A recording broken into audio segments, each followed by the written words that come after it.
Welcome to the Catholic Church, Builder of Civilization. I'm your host, Thomas Woods. I'd like to begin this 13-program series with a fact that's fairly obvious to most of us.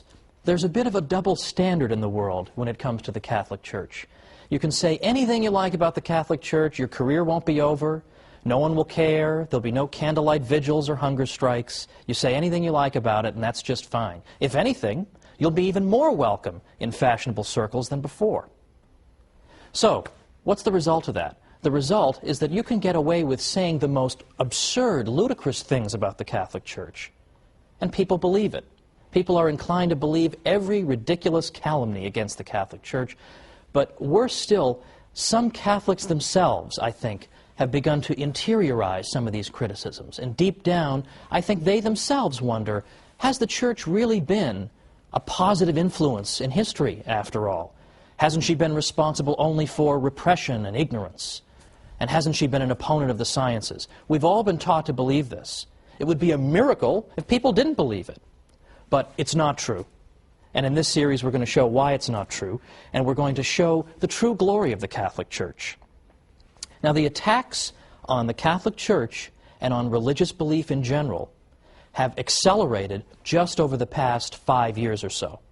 We've already seen in recent years best-selling books by Richard Dawkins and Daniel Dennett, Sam Harris, condemning religious belief in general as irrational and foolish, and in effect they're saying to children in this country, your parents are stupid for teaching you the faith.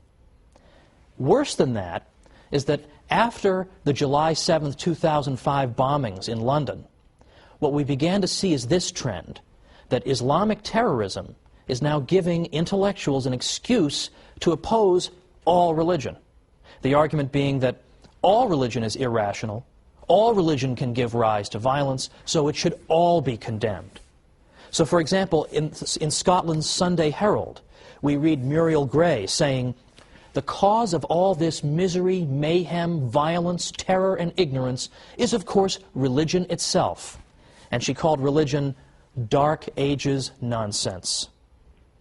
For the government of a secular country such as ours, she said, to treat religion as if it had real merit, instead of regarding it as a ridiculous anachronism, which education, wisdom, and experience can hopefully overcome in time, is one of the most depressing developments of the 21st century. Now, I'll leave aside the fact that she doesn't know how to use the word hopefully correctly. That's another matter. The point is, this is our critic. Another critic, Polly Toynbee in the London Guardian, said, "It is now time to get serious about all religion and draw a firm line between the real world and the world of dreams." In the London Spectator, Matthew Paris said, "What unites an extremist mullah with a Catholic priest or evangelical Protestant minister is actually much more significant and interesting than what divides him from them." Well, these criticisms have become routine. Day in and day out we hear them. All religion is the enemy of progress. But the Catholic Church in particular is consistently viewed as the enemy of science and progress and knowledge. Consistently. Now, why is that? How did that happen? In part, it began 200 years ago or more in the so-called Enlightenment, which was a period in 18th century European history in which the intellectual classes became extraordinarily hostile to the Church. They disparaged the Middle Ages consistently. In fact, that's why they had the word Enlightenment. Because the idea was that before the Enlightenment, before the wonderful 18th century, all we had was misery and backwardness and ignorance fostered by the Catholic Church. But now, thankfully, we have secular intellectuals to bring us enlightenment. I sometimes think that the most depressing job on earth must be to be a history professor who teaches about the Middle Ages. It must be the most depressing job on earth. All day long, you lecture about the Middle Ages, and you say the Middle Ages weren't so bad. In fact, a lot of great things happened in the Middle Ages. Catholic Church made a lot of great things possible. You lecture on this all day long. You write books and articles on it. You even appear on television, you appear on radio, and you talk about it. And what happens? You get home at night, you turn on the TV, nothing you've done has made any effect. Everybody still believes the Middle Ages was a time of ignorance and repression, and it was all the fault of the Catholic Church. All of that stuff in effect, cannot be dislodged. It must be extremely depressing. Now, why are these falsehoods so resistant to the truth? Why is it so hard to get people to change their minds on this? Well, ever since the Enlightenment, what has taken root in our culture and in our way of thinking is that the Catholic Church is assumed to be wrong, and that secularism, that is the idea of organizing society and all of life without reference to God, that is said to be the source of progress. So by definition, anything the Church is connected to involves retrogression. Whereas anything that a secular intellectual brings us, well, that brings us progress. And that has been the lens through which history has been viewed over the past 200 years. That's why it's only over the past maybe 50 years that we've begun to see historians finally cracking through this nonsense and finally saying, wait a minute, not only did the Catholic Church not obstruct the sciences, she may have helped to foster them. Not only did secularists not invent the science of economics, for example, but in fact it turns out it was Catholic priests and professors who developed the ideas of economics centuries earlier, and on and on and on. But it's taken a long time to crack through this accepted idea that the Church is responsible for retrogression and ignorance. It's taken forever. Now let's think about some of these areas in which the Catholic Church has really built our civilization. I mean, I choose that word advisedly. Why is it that the Catholic Church can be said to be her builder? Well, for example, consider how we think about charity, charitable work. We think that you're engaged in charity when you help somebody without any expectation of a reward, when you do it because it's good and it's right to do it. You do it because you know that in the grand scheme of things, that unfortunate person is in some sense your equal, having been made in the image and likeness of God, and so you help that person. You don't help that person because you expect 3 years down the road to revisit him and say, remember that $15 I gave you, why don't you cough it up? Or to revisit him and say, I need votes, I need some political support, why don't you come help me? We don't do it so we can tell the whole world, hey, look at what a great guy I am, I just gave that guy $10. We don't do it for those reasons. We do it out for the reasons that I gave, purely disinterested motives. Well, where do we get that idea? That idea comes from the Catholic Church. Because in ancient Greece or Rome, if you had said, oh, I'm going to go help somebody with no expectation of any reciprocity, I'm just going to go do it out of the goodness of my heart, they would have thought you were crazy. What are you talking about, man? Much less the idea that I would pray for and even try to help my own enemies. What, are you insane? But yet today, we take this for granted as the ideal, that the good man tries to observe these principles. But again, where do they come from? They come from the Catholic Church. The Catholic Church teaches this about charity. The ancient world didn't. So here's an area in which things that we take for granted, this is the way we think, we take it for granted. Where does that come from? It comes from the Catholic Church. We'll have more to say about that in a future episode. How about the idea of rights, that I have a right to own property, or a right not to be killed, for example? Where does that idea of rights come from? Well, we've always been told that secularists in the Enlightenment, or just before the Enlightenment, came up with this idea in the 17th century. All of a sudden, boom, rights just developed. Well, that's not true either. And once again, modern research is coming to the rescue of Catholicism. I know that sounds odd. You think modern researchers, you want to run the other way. But in fact, honest professors, Catholic and non-Catholic alike, are now saying that the idea of rights goes all the way back to the 12th century and Catholic canon lawyers who gave the idea its birth. And the idea of a right simply means that I have a certain immunity to invasion by you. You can't just arbitrarily kill me or deprive me of my property, things of this nature. That's all a right is, that it would be wrong for you to interfere with me in these areas. And where does this liberating idea come from? From the heart of the Church. Or again, economic science. Did Adam Smith just think of economics in the 18th century? It all just came out of his head. He had this gigantic head, and all of economics just poured out of it. No. In fact, for the past 50 years, what have historians been saying? They've been saying that It was the Catholic scholastics, professors who taught in particularly Spanish universities and specifically the University of Salamanca, that gave birth to modern economics. They were the founders of economics, not secularists of the Enlightenment. This is now being discovered.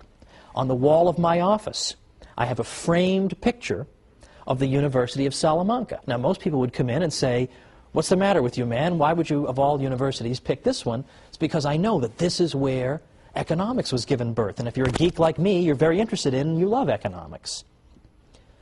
But then finally, for right now, before our break, what about our commitment to reason? Don't we always pride ourselves in Western civilization on our commitment to the use of reason, that we use human reason to resolve disputes and to settle debates? Well, of course. But where does that come from? Where does that come from? That also comes from the Catholic Church. Why? Because the university system that the Catholic Church fostered encouraged debate, rigorous debate, and human reason was held up as the great arbiter to decide all these matters that are up for debate. Again, isn't that the opposite of what you're told? What we're told is that the Catholic Church is an enemy of reason. To the contrary, there has been no greater champion of reason. But it's not just reason. It's more specific applications of reason. For example, the sciences in particular. The sciences, more than we realize, owe themselves to the Catholic Church. Now, why is that? It's the opposite of what we're told, but believe it or not, historians of the past 50 years have begun to say the Catholic Church is more and more responsible for the sciences. Come on back and we'll talk about this after the break.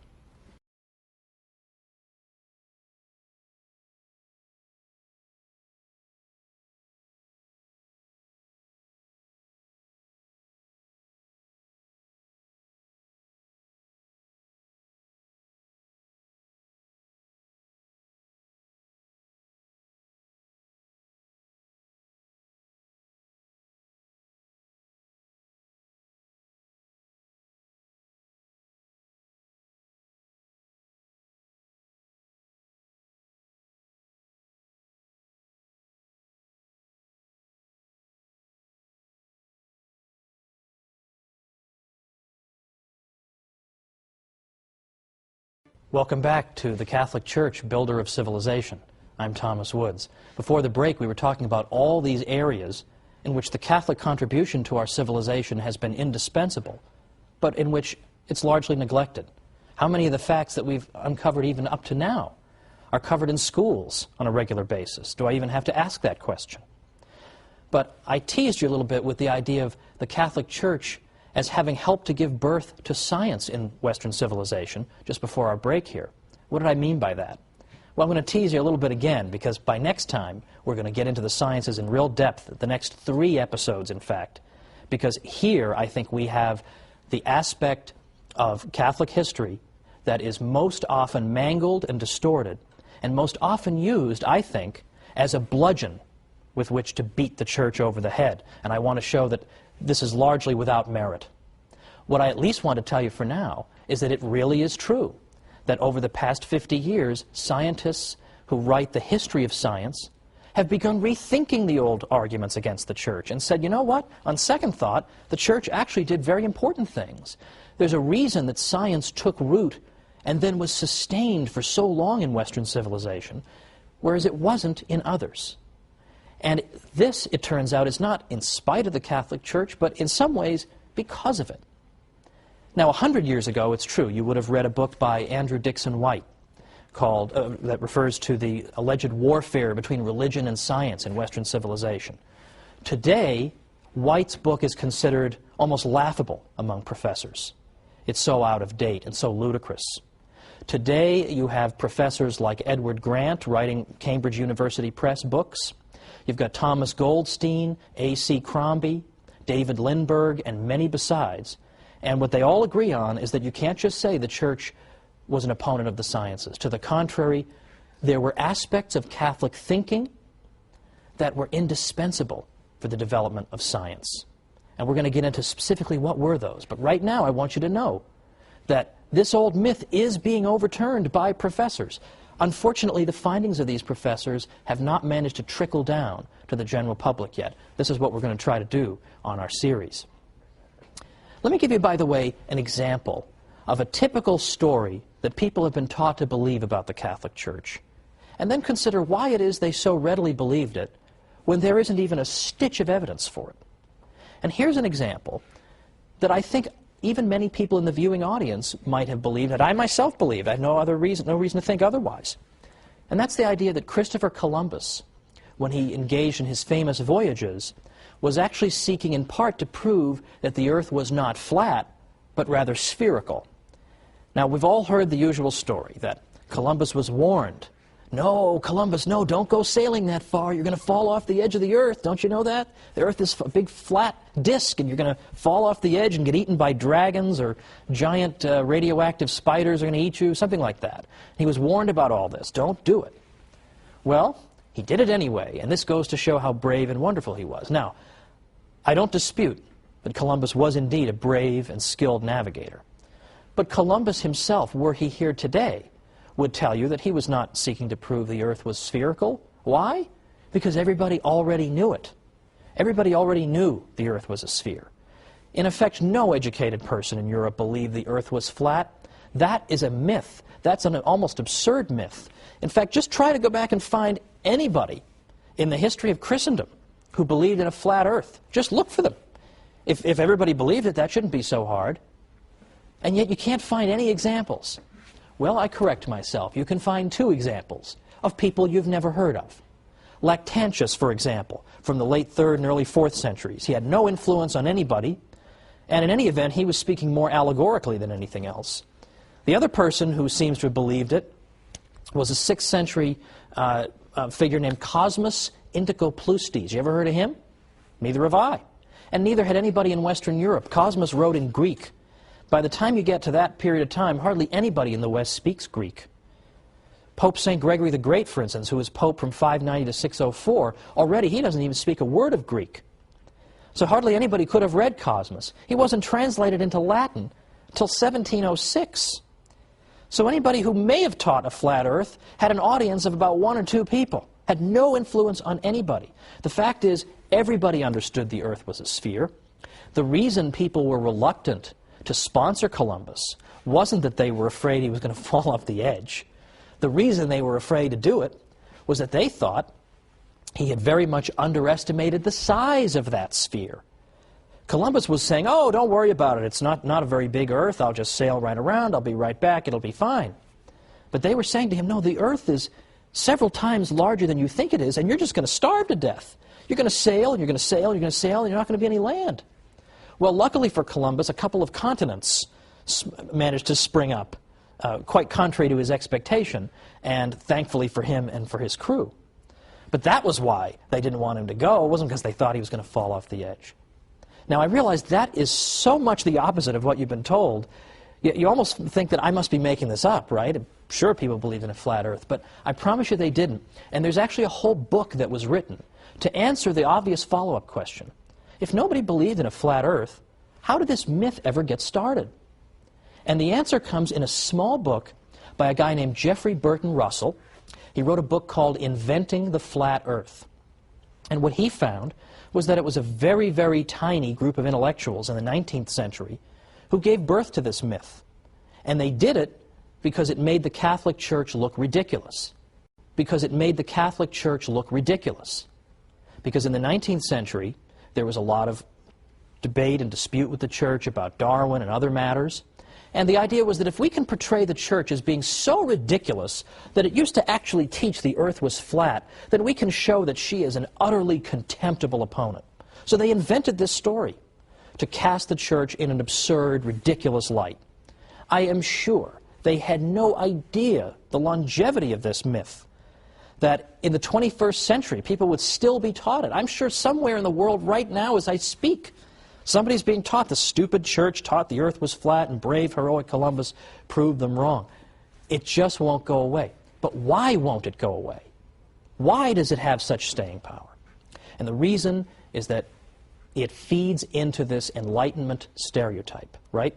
The Catholic Church is stupid, it inhibits progress, it forces us to believe foolish things. Well, That's exactly what we see in the flat earth myth, isn't it? Who could possibly believe the earth was flat? The ancient Greeks actually measured the circumference of the earth. So obviously they knew it was round. How could the foolish church think anything different? So there's a great example that can easily be overturned.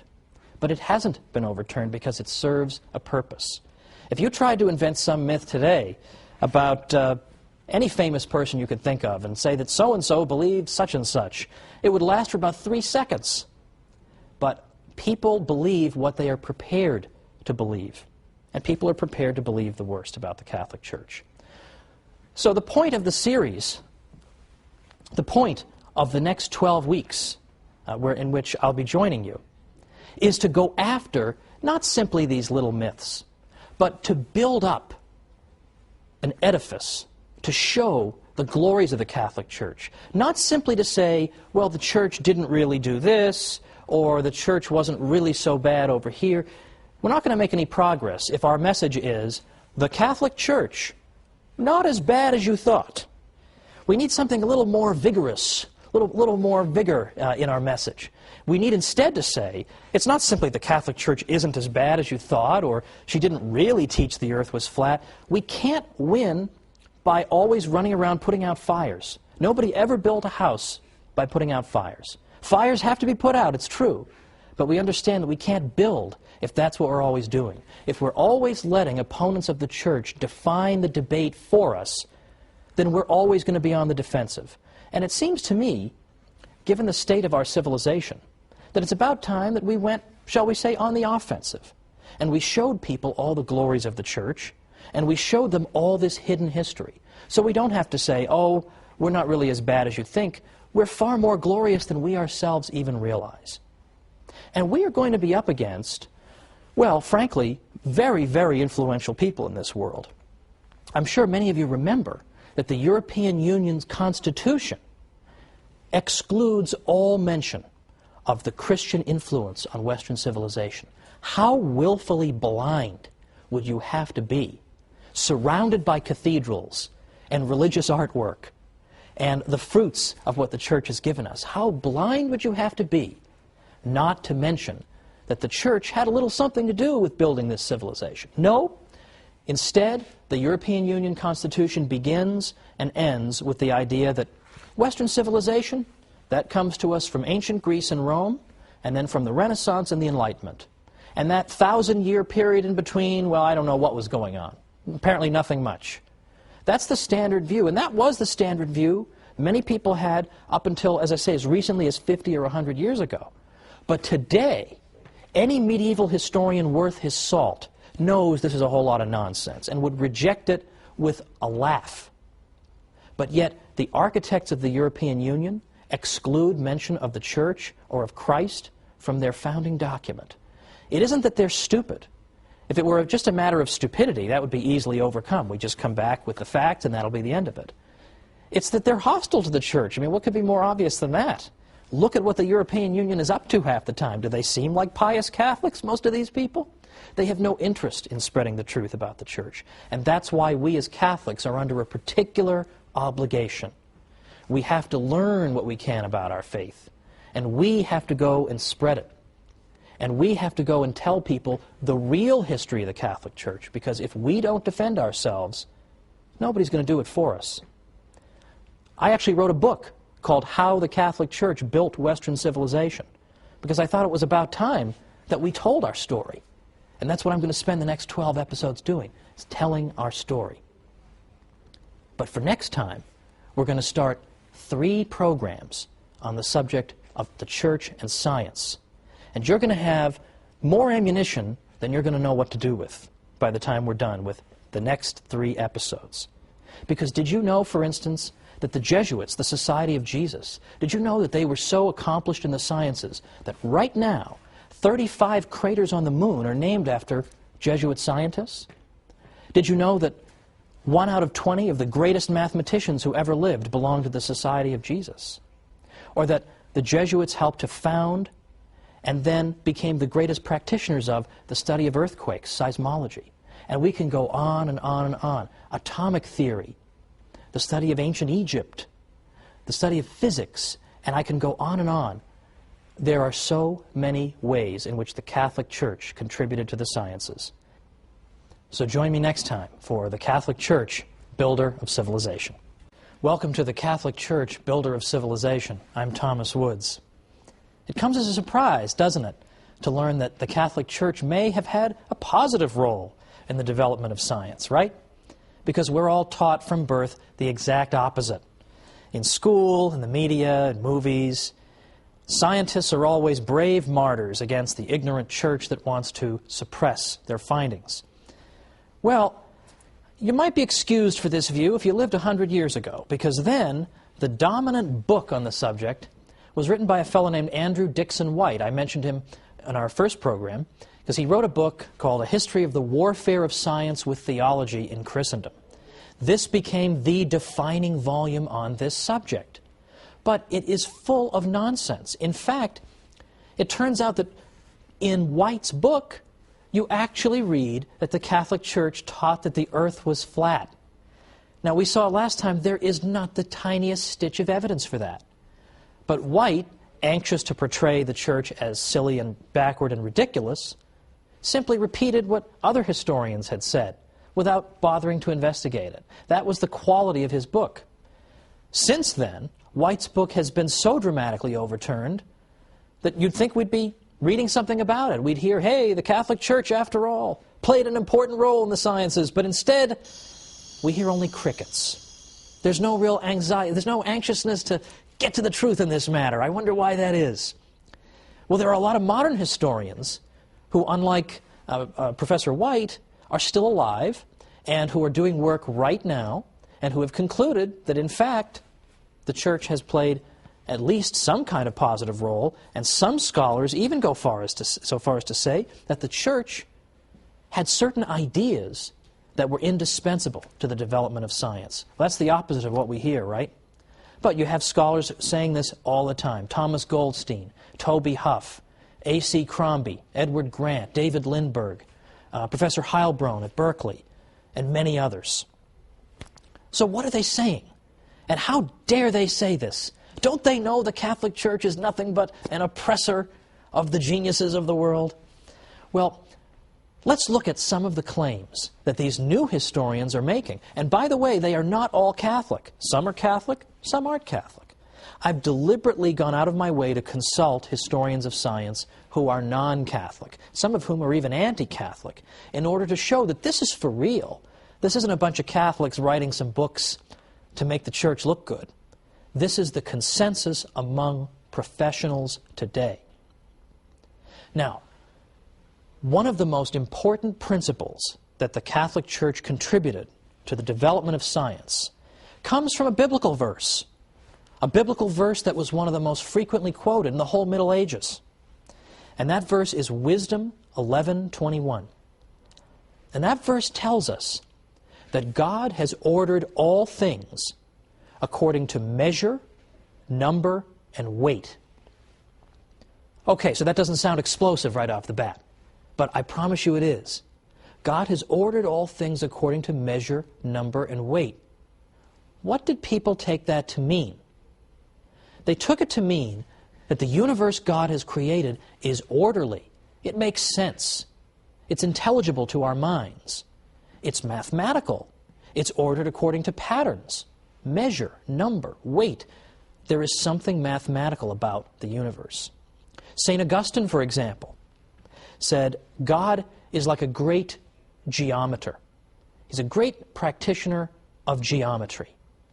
So for anybody watching who hated geometry, hated math, well, St. Augustine is implicitly rebuking you, because in fact, mathematics is really a language that God uses in ordering and fashioning this universe that He's given us.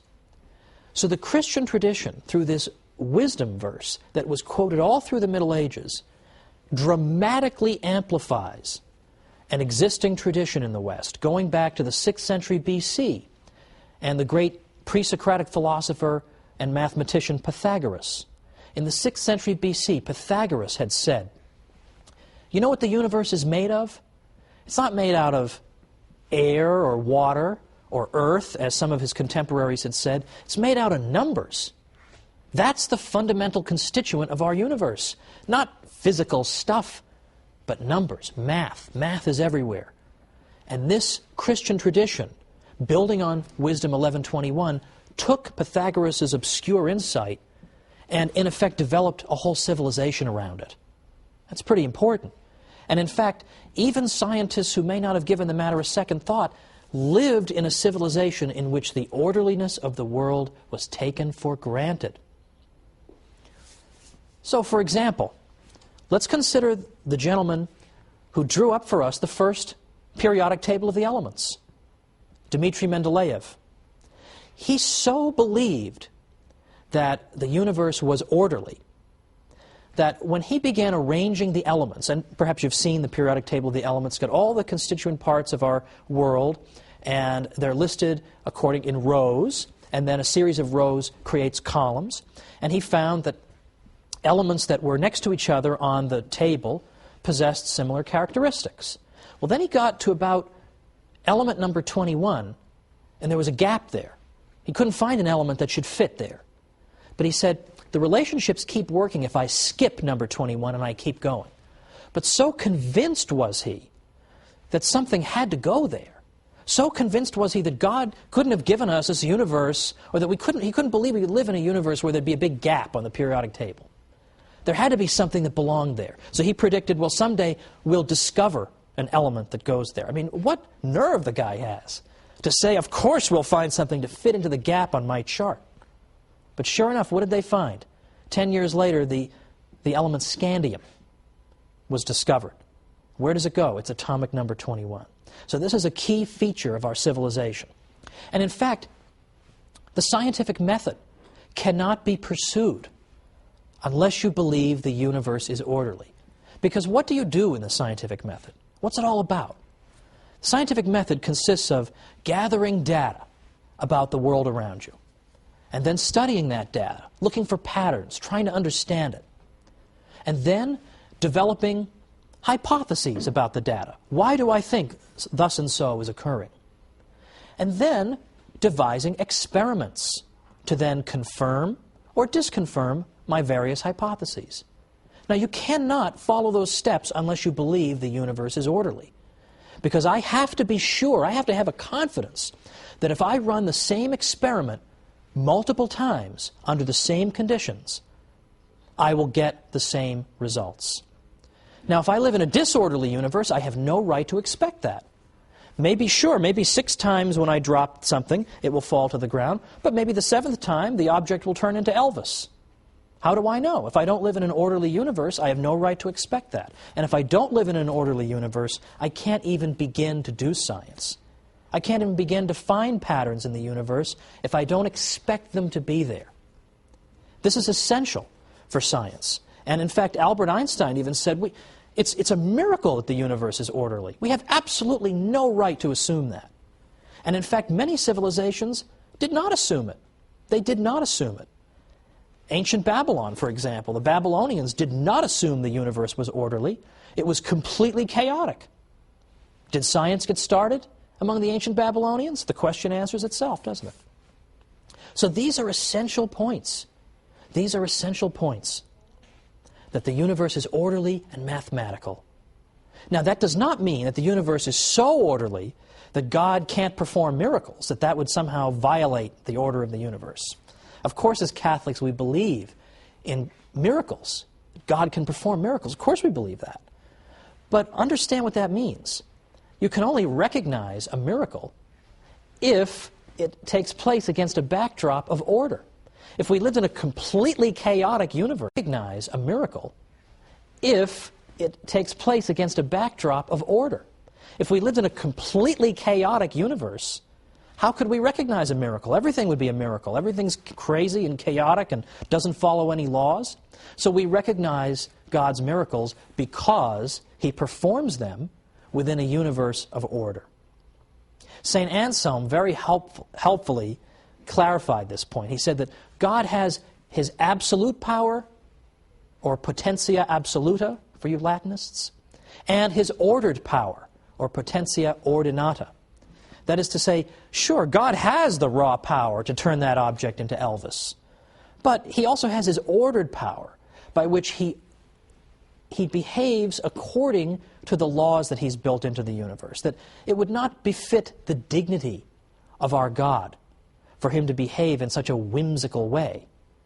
He can't do that. He has to, in effect, behave in a way that is consistent with his promises to us. And in effect, the functioning of the universe is one of those promises. So we expect to find order in the universe, and that's why scientists go looking for it. But as I say, not all civilizations have been able to do this, have had this insight. We take this insight for granted. The universe makes sense, we can find mathematical relationships in it, but not every civilization could. And one civilization that could not is Islamic civilization. Now, there's much we can say about Islamic contributions to civilization and even the sciences. For example, in some of what we might call the applied sciences, like medicine and optics. Well, Muslims made great contributions in those areas.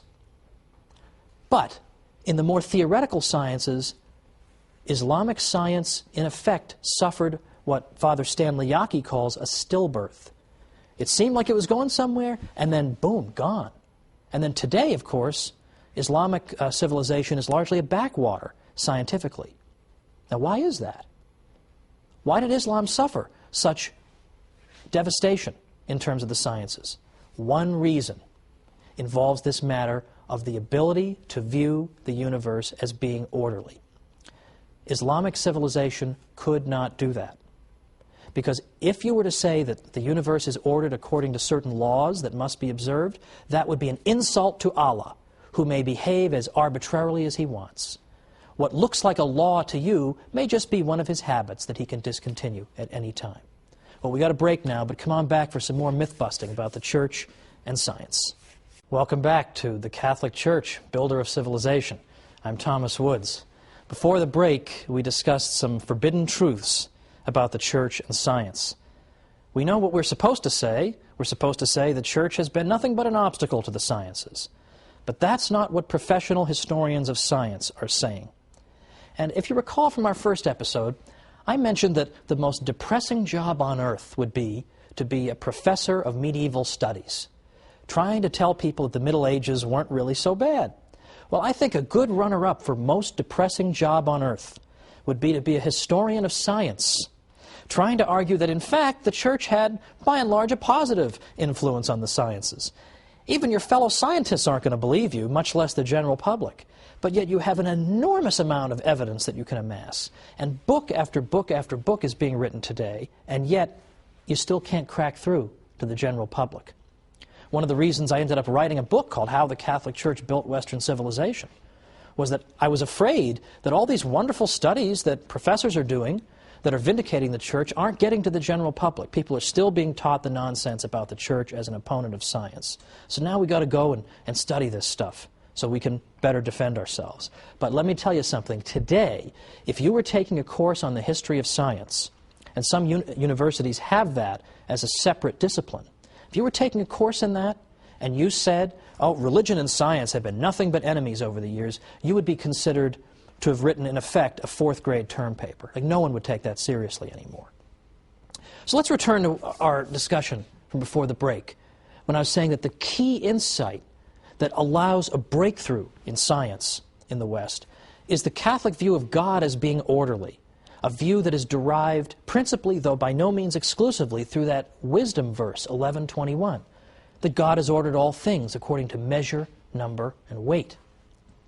And we saw that St. Augustine took that to mean that God was a great geometer, and other Christian thinkers elaborated on it as well. At the Cathedral School at Chartres, for example, in France, there was a lot of elaboration on that critical wisdom verse. Now, Cathedral School, first of all, what's that? Charlemagne, who was emperor of the West from about 768 to 814, had established that the various cathedrals should have schools set up, attached to them. And these cathedral schools, in some cases, developed into our earliest universities, although we'll discuss that in a future episode. But at the Cathedral School at Chartres, those scholars seized upon Wisdom 11:21 and took it to mean that if we want to understand the universe, we must understand it quantitatively. That's a fancy way of saying that if we want to understand the universe, we have to understand it through math.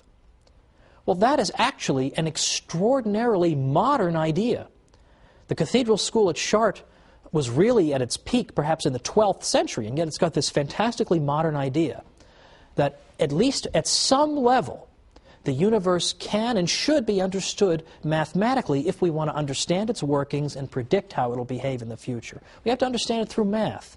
And they interpreted Wisdom 11:21 to mean just that the the is mathematical and we understand it that way.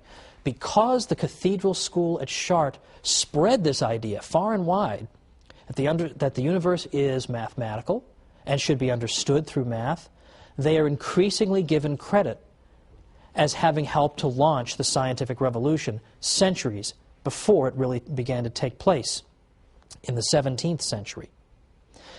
In addition to that, the scholars at Chartres took for granted that God was orderly and had built natural laws into the world, and that if we want to understand how the world works, we first use our natural reason.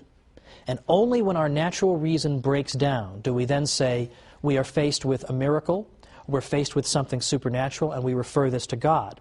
But the Chartres scholars were convinced that God has given us our reason for a reason. That we're not cows, we're not aardvarks, we're not ants. We have the ability to think and to draw cause and effect conclusions and relationships. Why would God give us this faculty unless we were meant to use it? And we become true human beings only when we use the unique gift that human beings alone possess, which is reason. So, for example, one scholar at Chartres said, "It is through reason that we are men. For if we turned our backs on the amazing rational beauty of the universe we live in, we should indeed deserve to be driven therefrom, like a guest unappreciative of the house into which he has been received." Another scholar at Chartres said, "I take nothing away from God. He's the author of all things, evil excepted. But the nature with which he endowed his creatures accomplishes a whole scheme of operations, and these too turn to his glory, because it is he who created this very nature." In other words, God created us with a rational nature. So we give him glory when we have recourse to that rational nature. Now that is very much the opposite of what people are told, isn't it, about the Catholic Church? I think most people are under the belief that the Church teaches you that you shouldn't use your human reason, that human reason is in some way phony or something to be despised even. But to the contrary, here we have one of the most accomplished and important schools of the whole Middle Ages telling us that we should use our reason if we want to understand the way the universe works.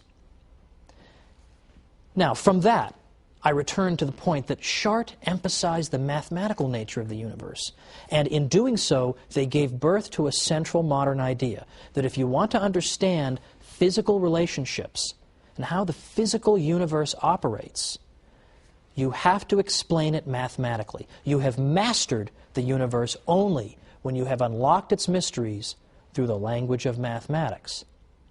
And when you have unlocked its mysteries through the language of mathematics. And that's why Sir Isaac Newton was so impressive to people in the 18th century, when with a single equation he was able to account for all the motion in the universe. That was an extraordinarily elegant explanation of a seemingly complicated problem. All the different kinds of motion could be reduced to one equation. And so in the sense in which we're speaking of, he understood the universe because he was able to take disparate phenomena that are all different kinds of motion, but yet account for them all with one simple, elegant mathematical equation. So he is simply bringing to fruition the mission that the Cathedral School of Chartres gave to the scholars and scientists of the West. Now, another problem that was solved in large part by the Cathedral School at Chartres goes all the way back to the ancient world, all the way back to the world of ancient Greece and Rome. Because as far back as that time, people had believed that the heavenly bodies that you see out there were in fact in some way divine, they must have some kind of divine attributes, or perhaps they even have souls in some way, or they were composed of imperishable matter that operated according to laws different from those of our terrestrial world here on Earth. This was taken for granted for many reasons. For instance, in the ancient world, it was taken for granted that a body at rest tends to stay at rest. But a body in motion can only be in motion if something is forcing it into motion. So in other words, the ancient world took for granted that the natural state of things is to be at rest. Motion needs to be accounted for. And yet they look out in the sky and they see the planets are moving, but there's no big hand pushing them. So what's making them move? They should be at rest. What's making them move? So they had to posit all kinds of theories that maybe they have souls and the souls impart motion to them, or they're divine and that accounts for their movement, or later it was proposed that angels might be pushing them. There were all kinds of theories to account for this.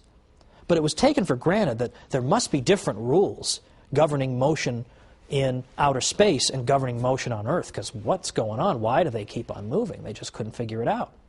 These things must be fundamentally different from the things on our Earth. Now, Isaac Newton later showed that, in fact, the same laws of motion were at work in the heavens and on Earth. That was a breakthrough. But it wasn't something that just came out of left field. Because who really began thinking this for the first time? It was Terry of Chartres, another scholar at the Cathedral School of Chartres, in the 12th century. What did Terry say? He said that, in effect, what you have in the universe and in outer space are things that are composed of the same kind of matter that we have here on Earth. Now, he couldn't quite account for why they orbited and why they seemed to move on their own. He hadn't anticipated Newton's laws of motion. But by saying that the stuff out there is in no fundamental way any different from the stuff down here, he has paved the way for a central conclusion of modern science. Now, Thomas Goldstein is a recent historian of the history of science. What does he have to say about the Cathedral School at Chartres? He says, in a period of 15 to 20 years around the middle of the 12th century, a handful of men were consciously striving to launch the evolution of Western science and undertook every major step that was needed to achieve that end.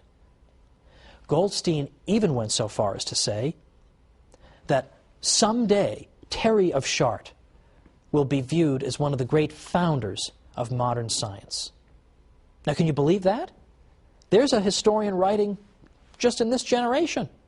And not only does he credit the church with lending an important impetus to the development of science, but he even goes all the way back to the 12th century to identify somebody nobody's ever heard of and say he may be one of the great architects of modern science. This is becoming absolutely common among historians of science. Yes, Richard Dawkins is writing his books. Daniel Dennett keeps writing his books as scientific atheists. But as historians of science, you consistently get more and more favor shown toward the Catholic Church. Now the question is, how do we get this information to the general public? And as I say, it's not going to get out there unless Catholics start telling it themselves. But that's only the tip of the iceberg, because what we've discussed today is very theoretical. The idea that the universe is orderly, and so on and on, that it's built according to fixed physical laws. That's all very theoretical. But next time, we're going to get down to the nuts and bolts, because next time we're going to look at how many priests were scientific pioneers. It's not enough to say, oh, look at all these scientists who happen to be Catholic. Well, that could be just a coincidence. They just happen to be Catholic. But when you're talking about priests who occupy such an elevated role in the life of the church, who have taken holy orders and have that sacred vocation, if they are great practitioners of the sciences and are congratulated by the popes for doing so, then surely the Catholic Church cannot be the enemy of science. So let's look at these great scientific heroes in the Catholic Church next time when we come back once again for the Catholic Church, Builder of Civilization. Welcome to the Catholic Church, Builder of Civilization. I'm Dr. Thomas Woods. Last time, We engaged in some myth-busting. We looked at things everybody knows. The church is an enemy of science, right? Everybody knows that. We're all taught that in school. What we started to see was that modern professors who actually do this for a living are starting to say something like the opposite. They're starting to say we need to be fair to the Catholic Church and give her her due in the development of science in the Western world. And some have gone so far as to ask the truly forbidden question, is the development of science in Western civilization something that may have occurred because of the Catholic Church rather than in spite of it, as we're so often told? Last time we placed particular emphasis on a central teaching that modern science takes for granted, namely that the world we live in makes sense. You can understand it. You can expect to find patterns in it if you investigate it.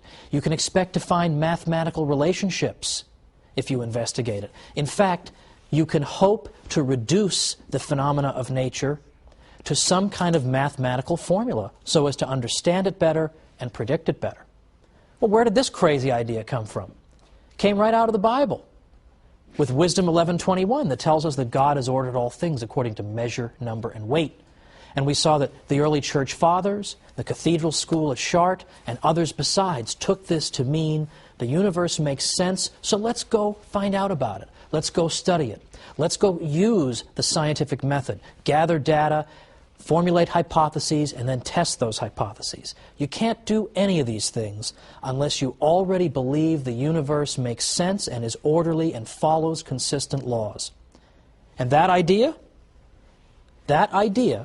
comes from the Catholic Church, because the Catholic Church insists that God is a God of order, and He's a God who has built patterns into our universe that we can discover using our minds. Science is impossible without this fundamental insight, and I gave examples last time of civilizations who, lacking that insight, also lacked science.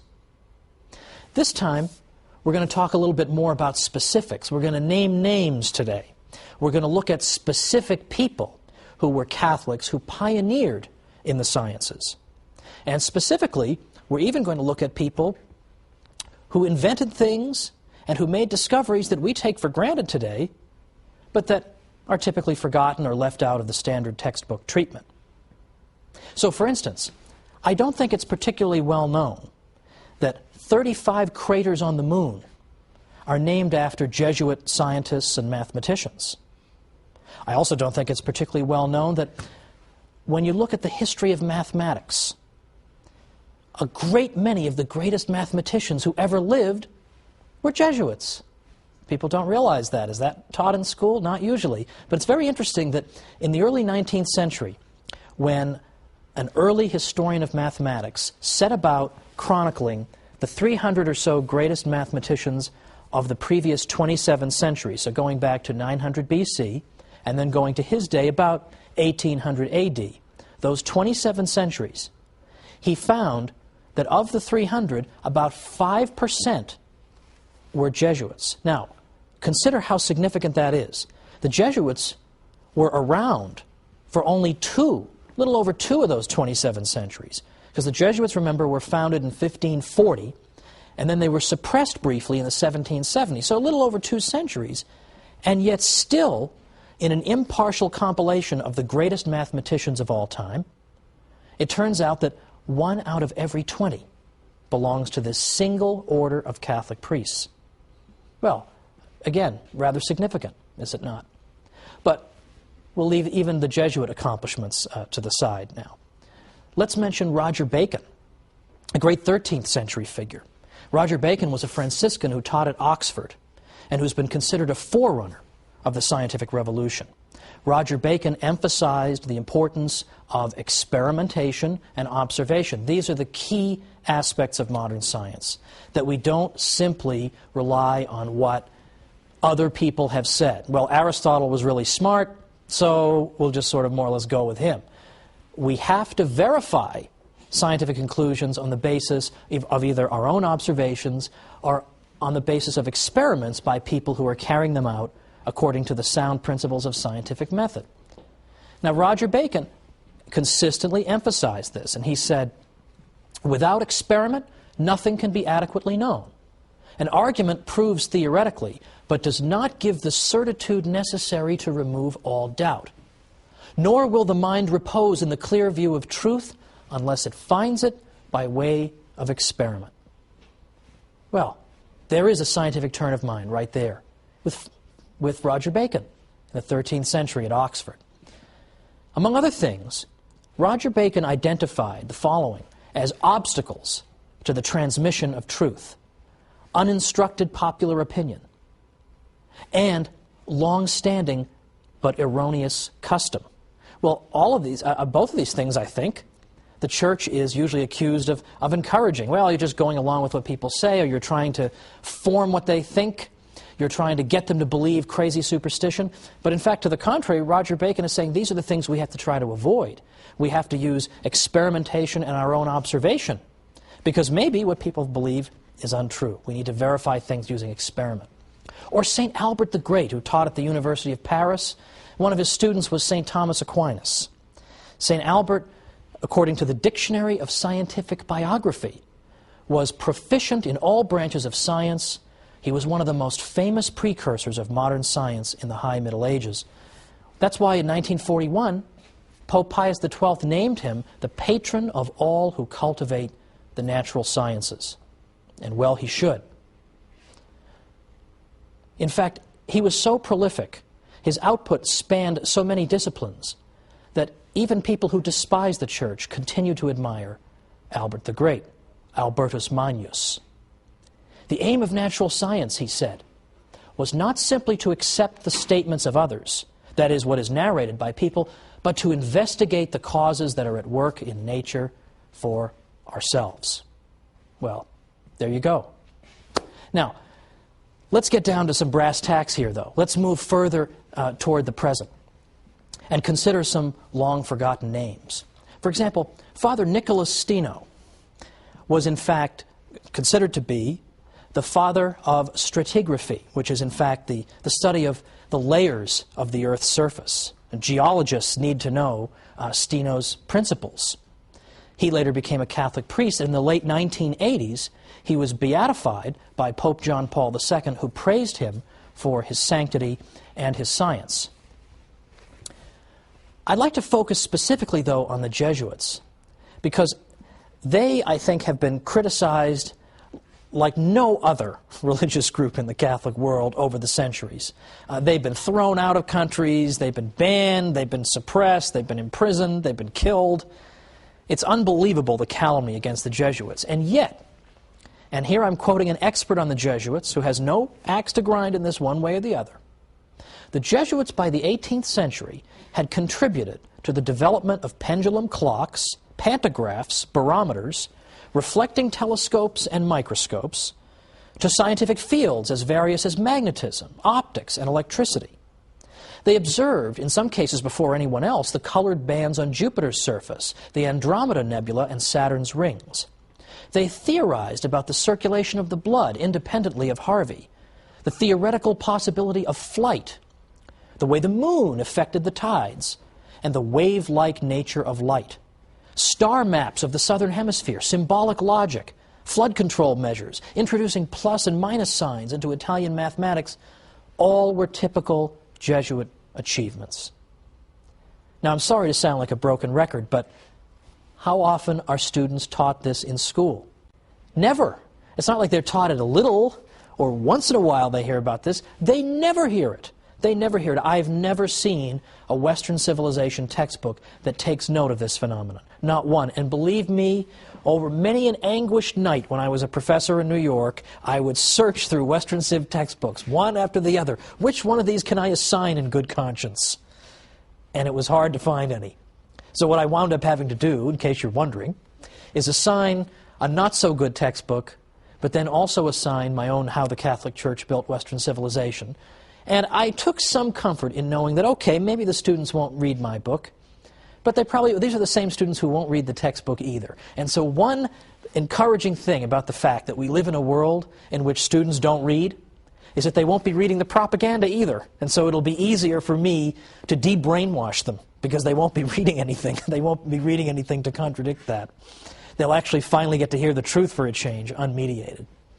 But consider now some more specific examples of Jesuits and their achievements. We have only a minute before we have the break, but let's consider Father Giambattista Riccioli was the first person to calculate how fast a freely falling body accelerates to the ground. Surprising, isn't it? Father Francesco Grimaldi first discovered and named the phenomenon of the diffraction of light. Now, Father Francesco Grimaldi, you may be thinking about pasta sauce, but that's Francesco Rinaldi, and I'm sure Francesco Grimaldi would be appalled at that sauce.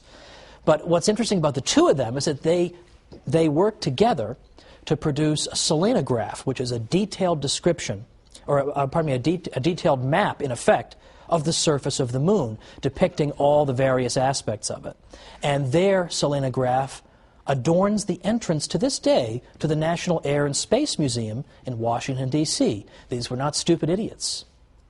Now, there are still other scientists we have to cover, and we'll be getting to them a little bit after the break. But for now, let's just note that it isn't just that we've got a bunch of scattered scientists here and there. It's that in practically every scientific discipline, there are priests who are involved, not just Catholic laymen, but priests who occupy this most important vocation in the Church. So join me in a minute. Let's keep doing some myth-busting. Welcome back to the Catholic Church, builder of civilization. I'm Thomas Woods. We've been looking today at unknown and forgotten Catholic scientists who were not simply Catholics, but who were Catholic priests. So I think this helps to overturn the idea that there is some necessary contradiction between being a Catholic and being a scientist, between the Catholic faith and scientific endeavor. Now, any one of the people that I've mentioned up to now, and whom I will mention in a moment, would make the subject of an excellent term paper or book, and yet astonishingly little is written about these great Jesuit scientists. In fact, can you believe there is nothing in the English language, there is no systematic study in the English language of the Jesuit scientists? There's no book on the subject. So graduate students out there, here's your project. Okay, you get your job somewhere. We need you to start working on this, because this is a lost and forgotten chapter in the history of Western civilization, and it doesn't deserve to be. These men deserve better, and the Catholic Church deserves better, because we would go a long way toward overturning a lot of this mythology if people simply knew some of this information. But unfortunately, they don't. You have to be some kind of a code breaker to figure it out, to find it in the midst of all the nonsense out there in the world. And there are books on every bizarre subject under the sun, hundreds of them on everything, nothing on the Jesuit scientists, and yet it would be a work of many volumes to write this stuff. But it needs to be done. Somebody should do it. I don't want to do it. It would take too long, and I don't have time, but I want somebody to do it. It's an important project. Let's consider another Jesuit in the modern period, Father Athanasius Kircher. My confirmation name is Athanasius, so I have a certain kinship to Father Kircher. Among other things, he's considered to be the father of Egyptology. Maybe a new word, but it simply means the study of ancient Egypt. And Father Kircher is known as the father of Egyptology because of his great scholarly work, and he did that work even before we discovered the so-called Rosetta Stone, which helped us to decode and decipher the various hieroglyphic symbols. In fact, it was because of Father Kircher's work that when we did find the Rosetta Stone, scholars knew what to look for, knew how to approach the subject. He's been called the master of 100 arts, and a historian writing as recently as 2003 said that Father Kircher is one of the few people of whom it can be justly said that all knowledge was his domain. Astonishing, we've never heard of this guy. His work in chemistry helped to debunk alchemy, which was this sort of phony science that alleged that you could take base metals and somehow transmute them into gold. There were serious scientists, even Isaac Newton and Boyle, who took this seriously. And it was Father Athanasius Kircher who helped to throw cold water on it. Again, forgotten, down the Orwellian memory hole. Roger Boscovich was a Catholic priest who is known to many as the father of atomic theory. In fact, Werner Heisenberg, in the 20th century, of Heisenberg uncertainty principle fame for all you scientists out there, gave a paper in which he praised and honored Father Boscovich. And a great many other scientists have also pointed to him in the 18th century as being the father of atomic theory. He's been called the greatest genius Yugoslavia ever produced, and yet forgotten. Let's consider the study of earthquakes, seismology. The Jesuits were particularly well placed to study seismology because they had universities all over the United States and, of course, indeed around the world. So they could build up seismographic equipment at these various universities and collect data about earthquakes and then bring it all together and systematize it and examine it from a central location. So they began in the early 20th century building seismological stations at their universities across the United States.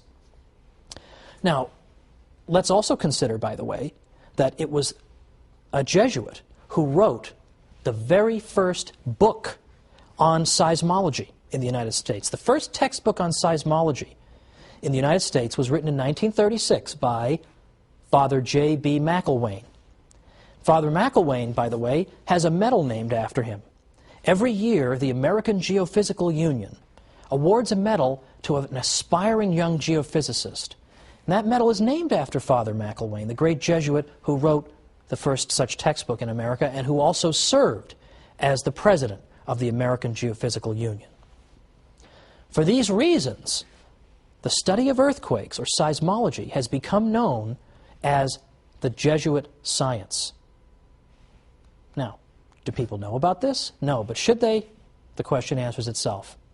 What else did the Jesuits do, though? Sure, they were studying about earthquakes and measuring freely falling bodies and studying ancient Egypt and studying chemistry. So what have you done for us lately? Well, it so happens that from the beginning, at least from the 18th century all the way up to the present, Jesuit scientists have traveled around the world, bringing knowledge of Western science everywhere they went, to places as far off as China and India. They built up, in effect, the scientific infrastructure of a great many countries around the world, ranging all the way from Ecuador to the Philippines and beyond. Throughout South America, for example, they set up meteorological and seismological stations all over the place, which were particularly helpful obviously in predicting the weather and keeping an eye on various kinds of natural disasters. People have the Jesuits to thank for that. Now, here's a part of the history of science that's been totally forgotten. I realize the whole episode is stuff that's been totally forgotten, but this has been forgotten squared, which is the history of modern cathedrals and basilicas in Western Europe. It turns out that a good number of these cathedrals and basilicas were actually built to function not only as cathedrals and basilicas, but also to function as solar observatories. It turns out that from the 17th and 18th centuries onward, there was no better mechanism anywhere in the world, nothing more precise than these cathedrals and basilicas for measuring the perceived motion of the sun. And they were constructed so that you could observe the sun's apparent movement on the floor using various shadows and the like. Well, this is extremely significant because, in fact, modern astronomers were able to use these precise instruments in order to verify important theories about planetary orbits. For example, it was a Catholic astronomer named Giovanni Cassini who used the Cathedral of San Petronio in Bologna, in the heart of the Papal States, where the Pope lives, the Pope who's supposedly discouraging the sciences. It was in that basilica that this Catholic astronomer Cassini used the mechanism of this basilica to in fact verify Johannes Kepler's theories of planetary motion. That was done in the Papal States in a Catholic basilica by a Catholic astronomer. And Kepler himself, by the way, who was not a Catholic, nevertheless consistently observed that his favorite scientific correspondents were Jesuits, were Catholic priests, because they were so knowledgeable. They understood what he was talking about, unlike most of the world. Again, these are forgotten chapters, but they don't need to be. And they're starting to be brought out little by little. Isn't it interesting that it was a professor at UC Berkeley? University of California at Berkeley is not exactly known as being a big cheerleading institution for the Catholic Church. We'll put it that way. But Professor Heilbronn there wrote a book about 5, 6 years ago, called The Sun in the Church. And he told the story, this forgotten story, about the use of cathedrals and basilicas in the advancement of our knowledge of astronomy. In fact, Heilbronn went and said that there is no institution anywhere on earth that had done more for the advancement of astronomy or contributed more resources to this study than the Catholic Church. Now, in large part, the Catholic Church did that because we wanted to be able to predict equinoxes, for instance, so that we could establish when Easter should be celebrated and establish it far enough in advance that we could enjoy a 40-day period of penance in advance, namely Lent. But nevertheless, once they're built, scientists begin to use them, Catholic scientists, and advances science. A totally forgotten chapter, finally being brought forth by a figure, as far as I know, isn't Catholic at all, but just is interested to recover important work and discoveries that, for one reason or another, we've forgotten about. Now, the objection in the back of people's minds, and it's an understandable one at this point, is, what about Galileo? Because you can talk all you want about all the wonderful things the Church did for science in general, and astronomy in particular, but what about Galileo? I mean, wasn't he tortured, and didn't they try to kill him or something because he disagreed with the Church? But that is part of a mythology that, let's say, is extremely difficult to dislodge from people's minds. Now, I think it is safe to say that the Galileo episode is not exactly the Church's shining moment, and it should be acknowledged that there is reason for regret about it, to say the least. In fact, in my 7 years as a university professor in New York, I would say that the one episode that did more than everything else put together to discredit the Catholic Church in the minds of my students was the perceived history of the Galileo episode. There's no question about it. So the consequences of it were just disastrous. At the same time, I think it is important to revisit this episode for 2 reasons. First, because so that it won't seem as if we're just trying to duck it, or that I'm just trying to find the good news and not dwell on the not-so-good. But secondly, because I think the standard telling of the Galileo story is incomplete, or is unfair, or is one-sided. Yes, it's, as I say, it's nothing to be particularly proud of, but at the same time, there are facts, I think, that deserve mention. And before getting into the details of Galileo, we'll just simply say this. Galileo was a genius and had much of importance to say. But his central thesis, that in fact the Earth orbits the Sun rather than the other way around, could not be established in his day to the satisfaction of all thinking people. I think the assumption is that if you thought that the Sun went around the Earth in the 1600s, you must be some kind of a dolt. You know, you need to be smacked in the face or something. What's the matter with you? Don't you study science? But in fact, those who believe that the Sun went around the Earth in the 17th century, in some ways, still had the better of the argument. They had important arguments to advance against Galileo that he himself could not answer. In fact, if you raised them to Galileo, he'd pretty much have to say, hey, look over there, and then run away, because he's got no answer for them. So next time, we're going to take our time and go through this Galileo case step by step, see what really did happen to him, what didn't happen to him, and we'll look at the arguments that were used. And I'm going to give a detailed explanation of the arguments that people who disagreed with Galileo made, to show you they weren't stupid, they weren't just ignorant religious people. They were making arguments that had gone unanswered since the days of Aristotle. And they were explaining that if you're going to say that our interpretation of the Bible up to now, which some people said that the Sun was going around the Earth, you're going to tell us that's wrong, the science better be absolutely ironclad, true, and proved for sure. But it wasn't, and Galileo did not get the better of the argument.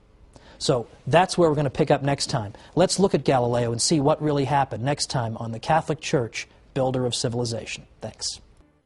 Welcome to the Catholic Church, Builder of Civilization. I'm Thomas Woods. Today we're taking on the difficult question of Galileo, because for the past couple of episodes I've been trying to explain that modern scholars reject the old idea that the Catholic Church was nothing but an opponent of the sciences. In fact, you would be considered almost beyond help if you continued to argue that to a professional historian of science. Nobody takes that seriously anymore, believe it or not. They really don't. However, the Galileo case still occupies such a prominent place in the popular mind that it's, I think, perhaps the greatest obstacle in our paths to trying to persuade people that, in fact, the Church has not consistently been an opponent of the sciences or any such thing. So I think it's important to go into this Galileo case in a little more detail than we usually get. And I will say up front, as I said last time, that I'm not here to suggest that every course of action pursued by important churchmen, and even in this case a pope, was wise or prudent. In fact, I think it has damaged the Church's reputation tremendously. At the same time, though, in all fairness, I think it's only fair that both sides receive a fair hearing. And typically that's not what happens. What happens is Galileo is portrayed as the great hero who is irrationally put upon by ignoramuses from the Catholic Church. Well, it's time to at least hear both sides. Now, John Henry Cardinal Newman was the great 19th century convert from Anglicanism. A great many of you, I'm sure, have heard of Cardinal Newman. And he was a great historian in his own right. And he used to say that the Galileo case was, quote, the one stock argument against the Church with regard to the Church's relationship to science. Because he said, in effect, that this is the only argument people typically have. And that if you say to them, what if for the sake of argument I granted you the Galileo case, do you have anything else? What else have you got? Again, most of the time people will just kind of stand there, stare at you blankly, or run away, because that is all they have. So even if you were to grant the Galileo case, Cardinal Newman says this is the one stock argument that's always brought out. But people unjustly extrapolate from this one incident and then draw general conclusions about the Church and science. It's unjust. Well, what we're going to start with is a gentleman who lived before Galileo, who was a 16th century figure. Copernicus, Nicholas Copernicus, was a Polish astronomer. Copernicus believed, in general, in what we would call the Ptolemaic system, or system of the universe or of our solar system. He had one change that he wanted to make, but let's first look at what did Ptolemy believe. Ptolemy was an ancient astronomer. He was a Greek, and Ptolemy proposed that the way the planets were arranged was as follows, that you had the Earth at the center, and you had the Sun and the other planets orbiting the Earth. And according to the Ptolemaic system, or sometimes called the Ptolemaic Aristotelian system, the planets orbited the Earth in perfect circles, and they orbited the Earth at a perfectly constant speed. It was also suggested in this model that the various heavenly bodies, including the other planets and the moon, were perfect spheres. Now, Copernicus took all this, just about all this, as we'll see, for granted. What he suggested, however, was that what we should do is switch a couple of these things. We should put the Sun at the center and have the Earth simply be one of the planets orbiting the Sun. But he kept everything else. He kept the perfect spheres. He kept the perfectly circular orbits and the constant speed. He kept all that. He simply said, let's put the Sun at the center. This became known as the so-called heliocentric system. The system that put the Earth at the center is known as the geocentric system. Now, this is not a ridiculous system, by the way, the pre-Copernican one. The idea that the Earth is at the center and everything's orbiting it, let's just say, first of all, that that's not a ridiculous conclusion. It does seem to comport with common sense. We don't feel like we're moving, right? People standing on Earth, we don't feel like we're moving. And in fact, we speak of the sun rising and the sun setting. We speak in this way. So it's not a ridiculous position. And as I'll show later on in our episode today, there were actually some excellent scientific arguments in favor of the idea that, in fact, the Earth was motionless and it was the sun that was orbiting the Earth. So we'll put that to one side. And we'll also note that this system actually worked very well for observing planetary motion. It actually worked pretty well. It wouldn't have lasted for 2,000 years or 1,500 years anyway if it didn't sort of work. It does sort of work. Now, the system that Ptolemy proposed wound up getting a little more complicated over the years in order to make his system correspond to what was being seen in the sky. So it is true, he had to add things called deferents and epicycles, but roughly this was his system. The Earth at the center, the planets going in constant speeds and circular orbits, and with perfect spheres. So this is the system that Copernicus is going to overturn slightly. Copernicus puts the sun at the center. Now, Copernicus died in 1543, and he, in fact, as he was practically on his deathbed, he had just published his work at the urging, in fact, of cardinals. Catholic cardinals urged him to publish his work, and he dedicated his famous book to Pope Paul III when it was published in 1543. He was afraid primarily of ridicule not by theologians, but by astronomers, who had very good arguments against the idea that the Earth was in motion. As I say, we'll get to those later. But the Copernican system shared much in common with Ptolemy. It just switched the Earth and the Sun, but it was subject to no formal Catholic censure until the Galileo case in the next century. His system, his so-called heliocentric system, was taught as a legitimate theory at Jesuit universities throughout the 16th century. Nobody got in trouble for this, and so on and so forth. It was just fine. It was treated as a theory. Now, in the 17th century, early 17th century, Galileo comes along. Now, Galileo was responsible for discoveries in physics and other areas, but we're focusing on what he saw in his telescope. Because although he didn't invent the telescope, he put it to important use. Because when Galileo looked in that telescope, he was able to see things that undermined aspects of Ptolemy's system. For instance, Galileo noted that clearly there are craters in the moon. I mean, the moon is not a perfect sphere, so that spherical thing is wrong. He noted that there were moons orbiting Jupiter. This contradicts Ptolemy because here we have something orbiting something other than the Earth. These moons are orbiting Jupiter. But more than that, as Jupiter is moving in its orbit, its moons are staying with it. One of the arguments against the idea that the Earth could be moving was that if the Earth moved, it would leave the moon behind. But here's Jupiter moving, and its moons are orbiting with it. And he observed other things through his telescope as well. These things could not be reconciled with the model of Ptolemy, in which everything orbits the Earth, and so on and so forth. Now, Galileo and his work were in fact welcomed and celebrated by prominent churchmen. For instance, in late 1610, Father Christopher Clavius wrote to tell Galileo that his fellow Jesuit astronomers had confirmed the discoveries that Galileo had made through his telescope. Galileo was greeted with enthusiasm in Rome in 1611. There was a day of lectures given in his honor. He wrote, "I have been received and shown favor by many illustrious cardinals, prelates, and princes of this city." He enjoyed a long audience with Pope Paul V and enjoyed a day of activities in his honor at the Jesuits' Roman College. In 1612, for the first time in print, Galileo said that he favored the Copernican system, at least the part about the sun being in the center. He believed in the heliocentric system. Well, this did not get him in trouble. In fact, in this particular writing, one of the many enthusiastic letters of congratulation he got came from the future Pope Urban VIII, who in fact was the Pope who, as we'll see, later got Galileo in some trouble. But in 1612, there was no trouble at all with what Galileo said, and yet it's the same thing. So what's going on here? Well, again, the Church is arguing that the Copernican model is okay as a theoretical model, but it hasn't yet been proven to be the literal truth. He believed that the sun really was in the center. It wasn't just an elegant model. The sun really belonged in the center. That really was it. The Earth really was moving. But as I say, he couldn't really prove this. The evidence that Galileo had that the Earth was in motion consisted, for example, of arguing from the evidence from the tides. Of course, we know the waves at the ocean. He argued that the reason that we see waves at the ocean is that the Earth is both rotating and it's revolving. So it rotates and it goes around the sun, and the result of all this is it's shaking up the water and creating the waves in the ocean.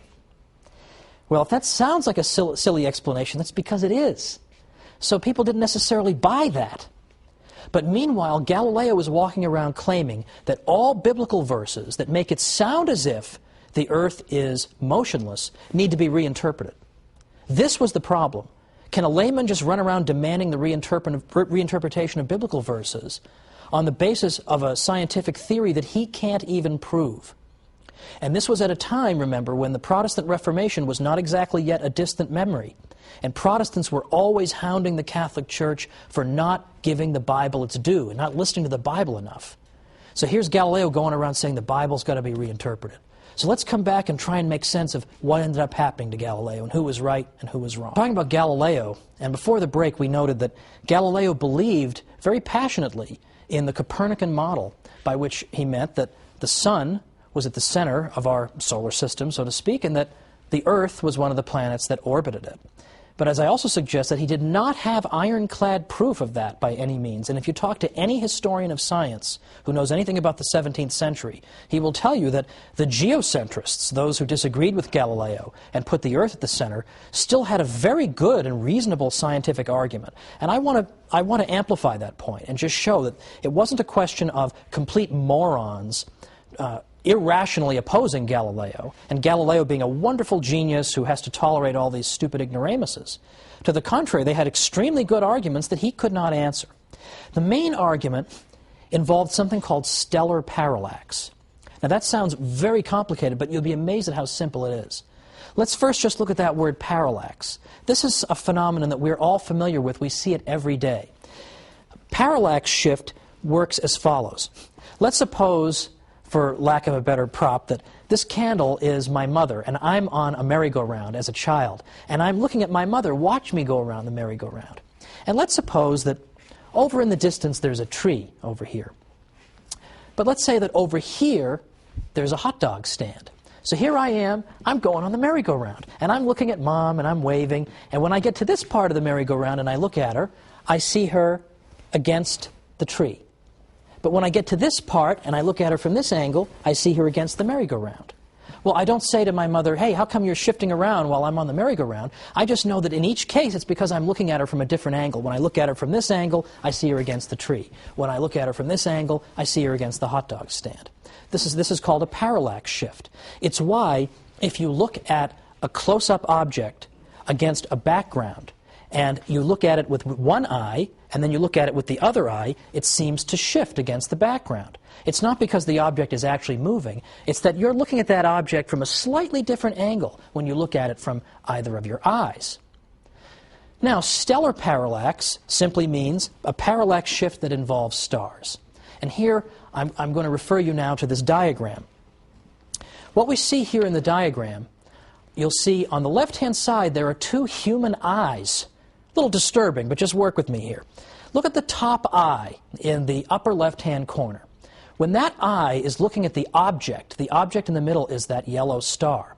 From that angle, it sees the yellow star against the blue background at the lower right of the diagram. Now let's look at the bottom eye. In the lower left corner, we see the bottom human eye. When it looks up at the object, it sees it against the red background. So the apparent shifting of that object is the parallax shift.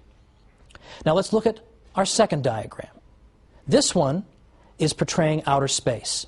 And here, instead of two human eyes, we have two solid circles. The top solid circle is the Earth on, let's say, January 1st. The bottom one is 6 months later, when the Earth has gone halfway around the sun. Now, what's going on here? Well, notice that, again, we have a closer-up object and some farther-away objects. In the case of my merry-go-round example, my mother was the close-up object, and the tree and the hot dog stand were farther away. Here, we have a closer-up star, and then we have stars that are farther away. Now, on January 1st, when we look at that close-up star, we see it against the background of other stars more in the distance. Now, 6 months later, when we look back at that star, we're looking at it from another angle, so we're going to see it against a different background of stars. In other words, in the same way that my mother seems to shift, depending on where I am on the merry-go-round, close-up stars are going to seem to shift depending on where we are on the Earth's orbit around the sun. So we should see a parallax shift. We should see the closer-up stars appearing to move against the background of the farther-away stars. Okay, that's the end of the diagram segment today. Well, what does this all boil down to? It boils down to this.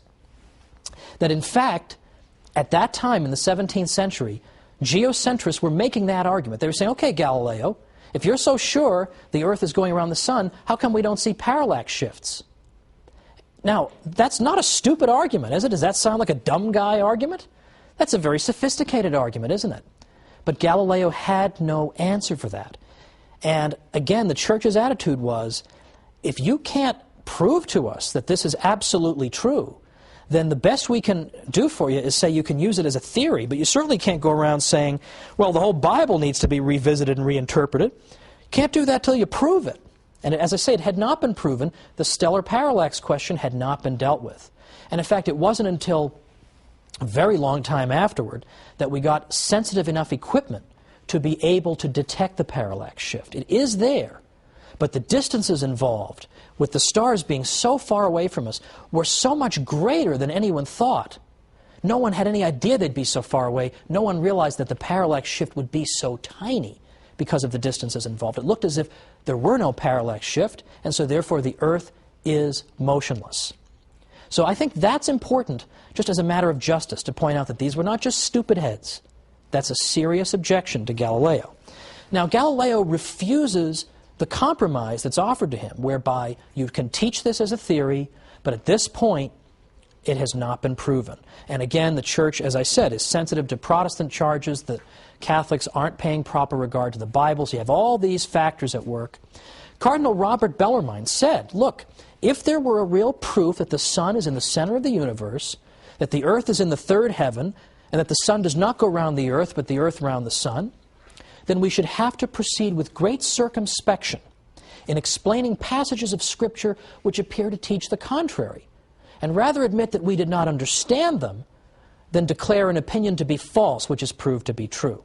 But he said, as for myself, I shall not believe that there are such proofs until they are shown to me. Well, that's not a crazy position to hold, it seems to me. In 1624, Galileo was again received with great enthusiasm in Rome. The Pope told him that the Church had never declared Copernicanism to be a heresy and would never do so. And the Pope decided to hang on to this idea that Galileo could continue to teach what he wanted to teach as long as it was in the realm of theory, until such time, if ever, it should become established firmly as fact. Well, Galileo broke the rules. In 1632, he wrote his Dialogue on the Great World Systems. And in this work, he does not, in fact, stick to the idea that the sun being at the center is a mere theory. He suggests that it's a fact. But worse than that was that Galileo wrote this dialogue as a dialogue. And one of the characters in this dialogue was a dunce, a dummy. And into the dummy's mouth, he put the Pope's opinions.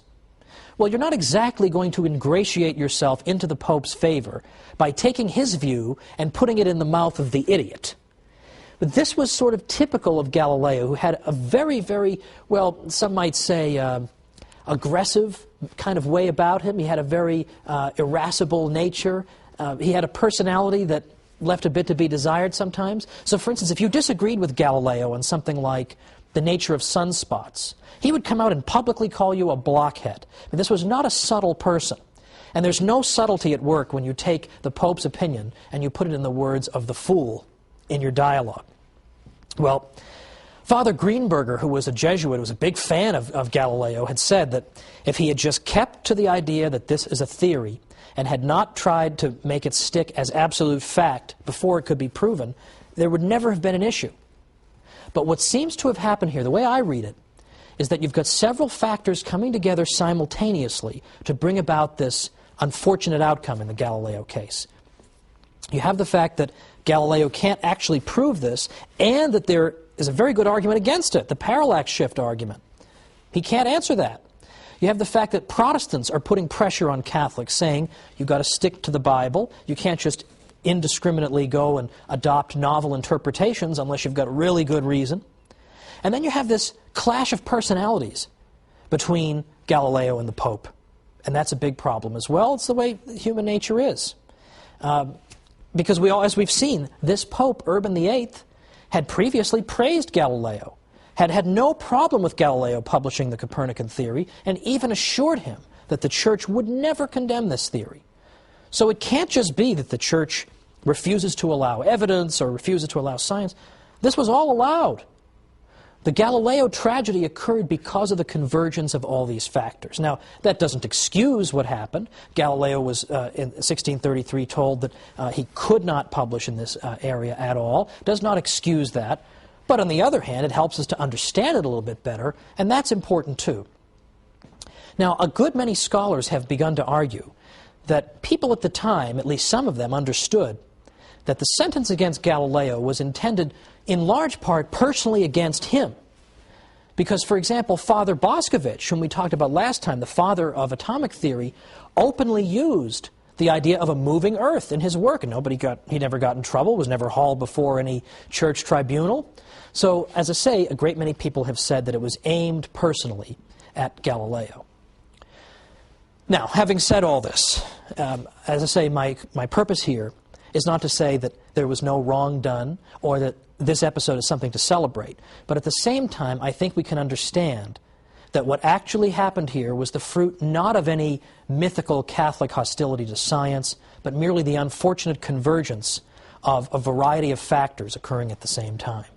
Because what we've seen in these past few episodes is that the Church's achievements when it comes to science are legion and are substantial, and that we have seen that more and more professionals who actually do this for a living, who study the history of science for a living, are saying that Galileo case or no Galileo case, the Church helped to make the scientific revolution possible. And it helped make it possible not simply because a great many Catholic priests engaged in important scientific discoveries, or wrote important scientific works, or composed great scientific encyclopedias, all of which the Jesuits did. It's not simply that. It's that the Church provided the framework in which science was possible. It made us believe that the universe could be understood by our minds and encouraged us to engage in this type of undertaking. And finally, even beyond that, the Church encouraged, yes, believe it or not, the free interchange of ideas. It encouraged a culture of debate and discussion.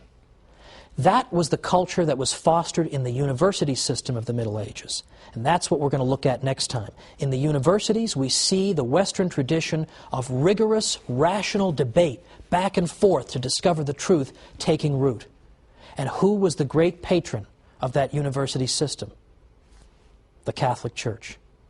So, I look forward once again to being with you and talking once again about another unfortunately unheralded aspect of our Western civilization, the Church's fostering of the university system, which gives us our great civilization.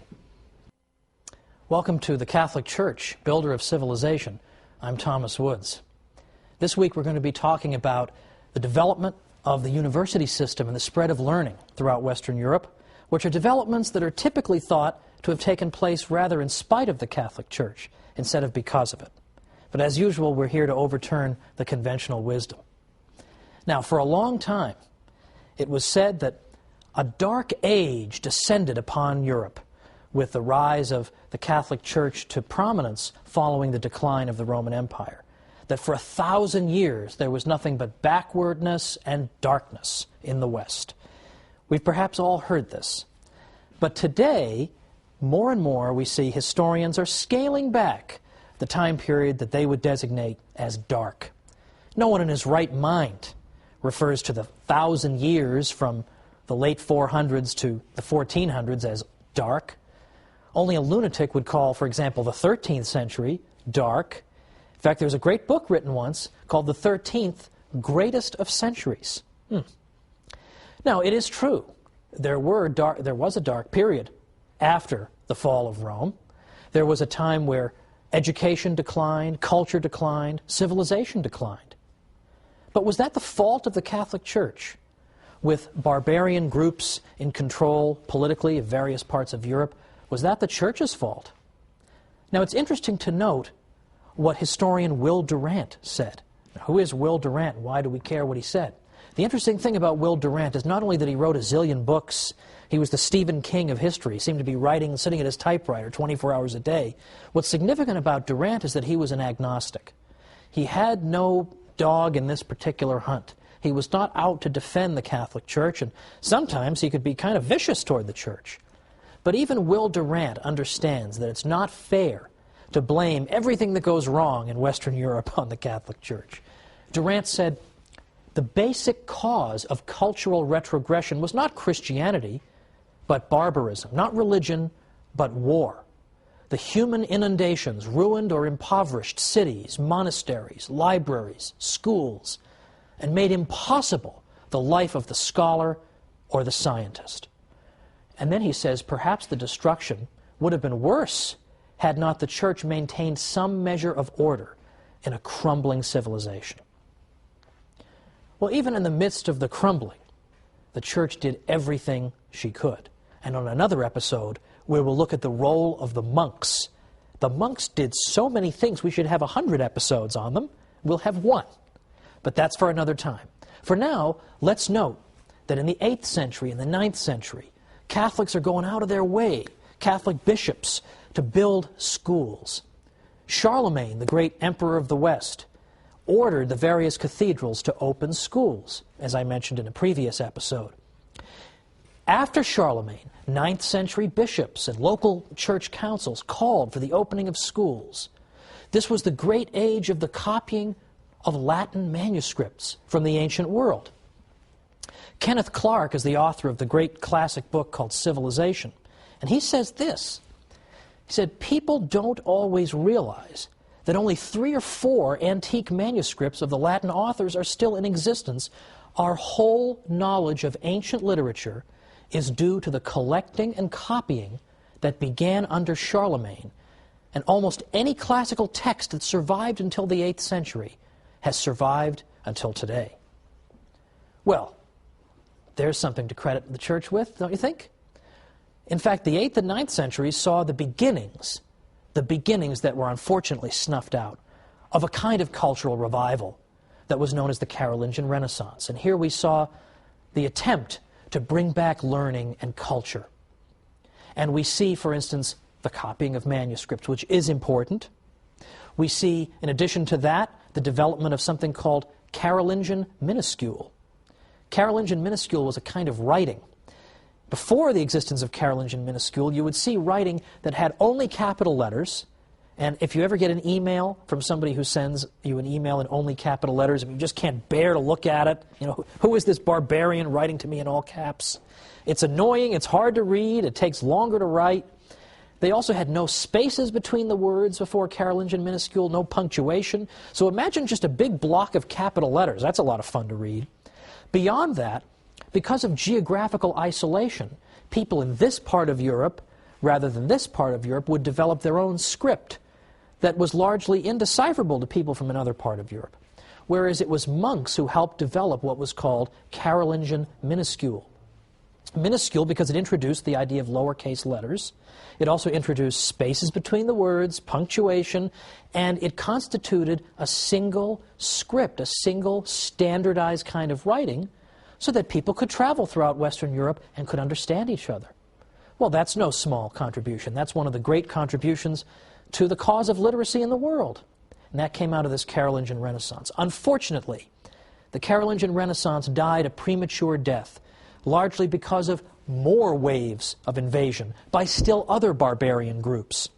The 9th and 10th centuries, the 800s and 900s, saw wave upon wave of invasions by various groups, by the Muslims, by the Magyars, and by the Vikings. And these waves of invasion were devastating to the West. Monasteries were sacked and destroyed, as were centers of learning. Now, Western Europeans were often very, very good fighters, but they also tended to be very slow to organize. So by the time they could get themselves together, the raid was all over and they'd been sacked. And this happened year after year. Well, it's not the church's fault if it's hard to maintain civilization when the Vikings are attacking you every single year. And when we consider that one of the best known of these attackers was a man named Thorfinn Skullsplitter, we can get a little flavor of what this must have been like to live at that time. And yet, the monasteries of the Catholic Church had incredible staying power. They were among the most resilient institutions that ever existed, because you can destroy one of them, but there's still hundreds more, and even if you destroy all but one, the one can restore the culture. Christopher Dawson was one of the great Catholic historians of the 20th century. For a while he taught at Harvard. That's never going to happen again, but Christopher Dawson taught at Harvard, and he said, Among other things, he said 99 out of 100 monasteries could be burnt and the monks killed or driven out, and yet the whole tradition could be constituted from the one survivor, and the desolate sites could be repeopled by fresh supplies of monks who would take up again the broken tradition, following the same rule, singing the same liturgy, reading the same books and thinking the same thoughts as their predecessors. Well, if you want to revive a civilization, having monasteries around certainly doesn't hurt, does it? So the monasteries, as we'll see, as I say in another episode, played an indispensable role. They could, no matter how many of them you destroyed, it could start all over again because of the remnants. Now, historian Lowry Daly once said that the Catholic Church was the only institution in Europe that showed consistent interest in the preservation and cultivation of knowledge. Isn't that surprising to hear a historian say that? The Catholic Church is the only institution that's consistently interested in the cultivation and preservation of knowledge and the pursuit of truth. Well, it so happens that that institution, the Catholic Church, did more than any other institution to give birth to the university system in Europe. The university was a unique creation of the High Middle Ages in Europe. And when we say High Middle Ages, we typically mean perhaps 1150 to 1200, all the way to perhaps 1350 or 1300, that time period. And it's an extraordinary time because, as I say, it gives birth to the university system. How could you call an age dark that gives us the universities? Now, where did the universities come from? All different sources. In fact, they come from, on the one hand, some of the universities, some of the cathedral schools. The cathedral schools that were built and encouraged by Charlemagne and later bishops. Some of them turned into universities. Other universities got started as informal gatherings of scholars that eventually built up the infrastructure of a university. And we can't identify with exact precision a date that they got started, but certainly we can say that by the latter half of the 12th century into the 1200s, the universities are getting going. And you start to see some of the great universities of the Western tradition. You see the birth of Oxford and Cambridge and Paris and Bologna and the medical school at Salerno. These places are 800 years old and older in some cases. This is an extraordinary advance. And what institution made it possible? Not simply the Catholic Church, but specifically the papacy. Henri Daniel Rops was a French historian in the 20th century who said, thanks to the repeated intervention of the papacy, higher education was enabled to extend its boundaries. The Church, in fact, was the matrix that produced the university, the nest whence it took flight. The popes, for example, chartered more universities than anybody else in Europe. But they did more than that. They didn't just establish universities. They fostered and protected them. They extended all kinds of benefits to universities that made it possible for them to function and survive and indeed to flourish. Sometimes, I'll just say this before we go to our break, we who live in a university town, I live in a university town, I'm not going to tell you, I don't want to hurt any feelings, but we sometimes love the money the students bring to the town, but we can't stand the students because they're so rowdy and noisy. That happened in the Middle Ages too, and the popes protected the students from sometimes the abuse of the townsmen. Let's see how he did it after we come back with the Church, Builder of Civilization. Welcome back to the Catholic Church, Builder of Civilization. I'm Thomas Woods.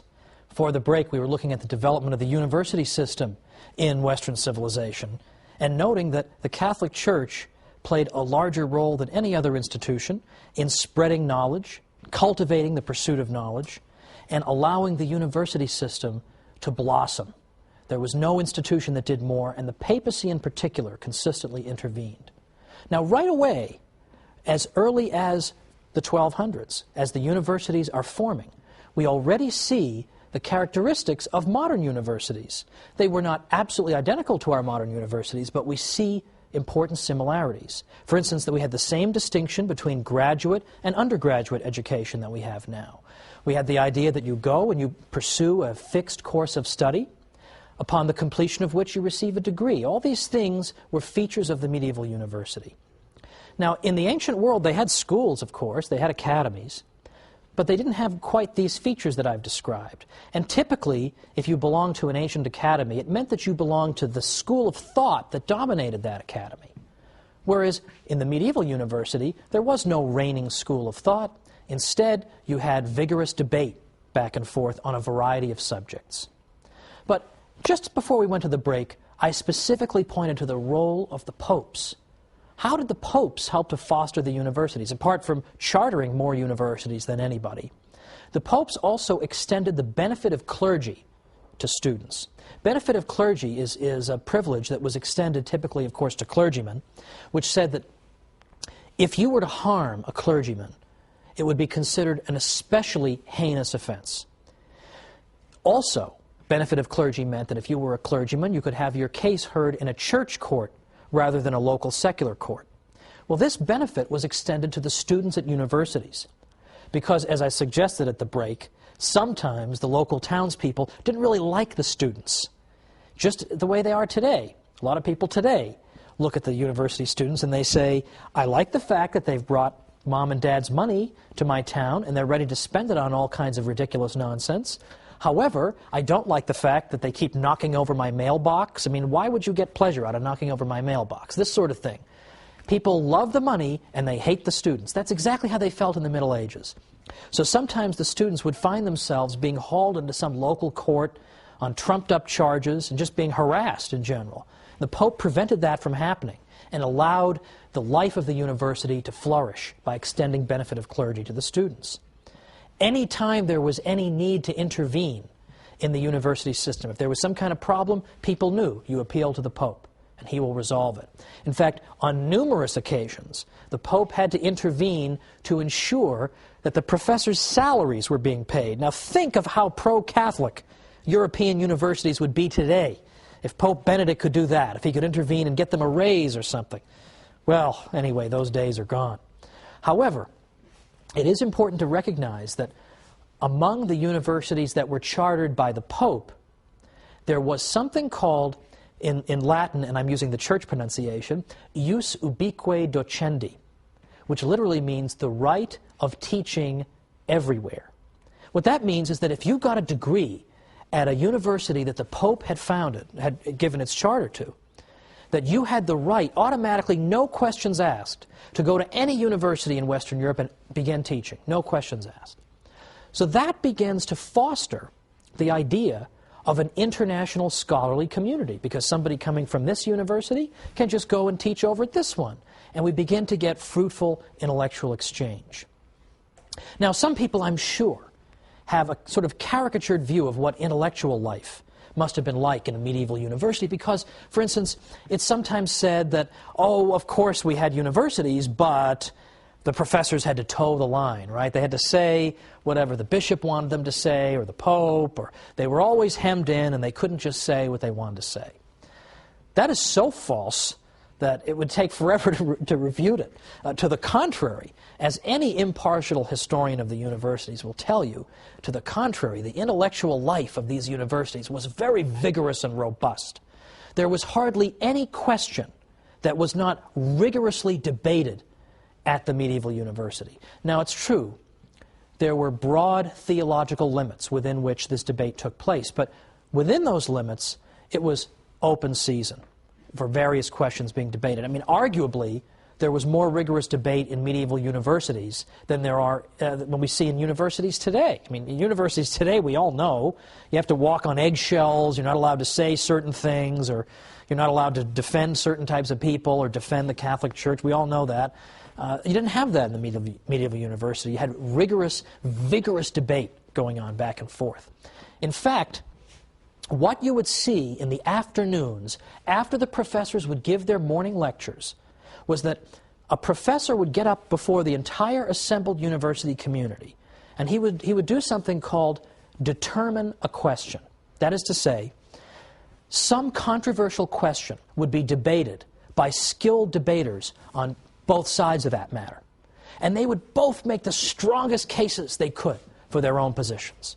And then it would be up to the professor to step forward and synthesize everything that had just been heard and put it all together and resolve it, come to a solution on the basis of this rigorous debate.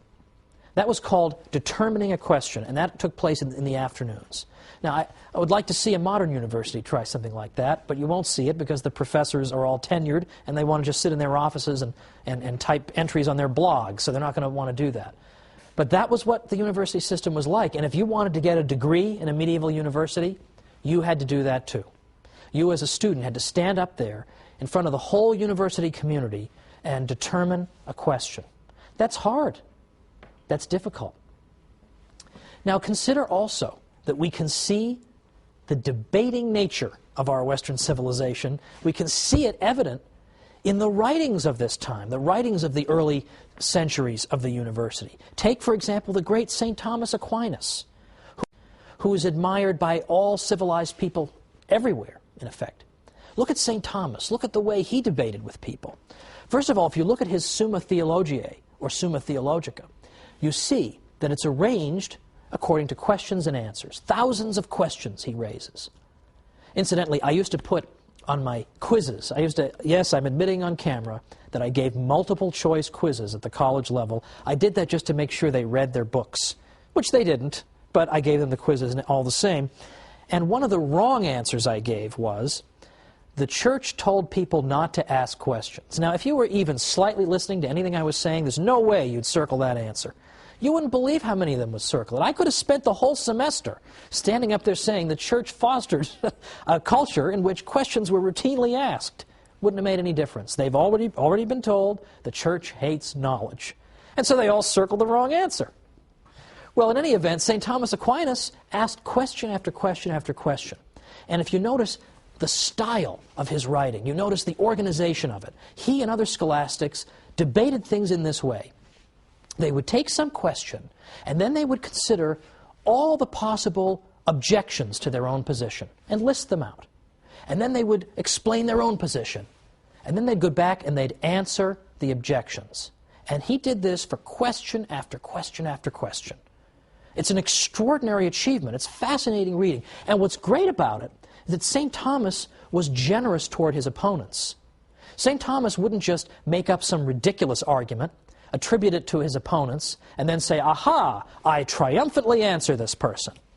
No, he would present his opponent's arguments as persuasively as he could. At least try to make it a little interesting, right? He would portray it as accurately as possible and as persuasively as possible. In fact, in some cases, St. Thomas would even think up arguments that his own opponents hadn't even thought of. And he would say, well, wait a minute, you guys also have this argument and this one. I'll give you those, and then he'd answer those. I mean, that is an honest debater. That's what Western intellectual life was like, and you see it in St. Thomas. It's organized in effect, the format of a debate, an ongoing debate with antagonists. That is an extraordinary achievement. That is what our Western civilization is about. It's not just uniformity, it's debate and discussion. Now, one of the great historians of science in our day is a man named Edward Grant. And he looked back at these medieval universities not long ago, and he found something very, very important there. And he said this, he said, what made it possible for Western civilization to develop science and the social sciences in a way that no other civilization had ever done before? The answer, I am convinced, lies in a pervasive and deep-seated spirit of inquiry that was a natural consequence of the emphasis on reason that began in the Middle Ages.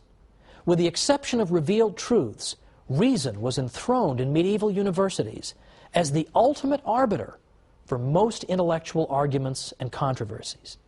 It was quite natural for scholars immersed in a university environment to employ reason, to probe into subject areas that had not been explored before, as well as to discuss possibilities that had not previously been seriously entertained.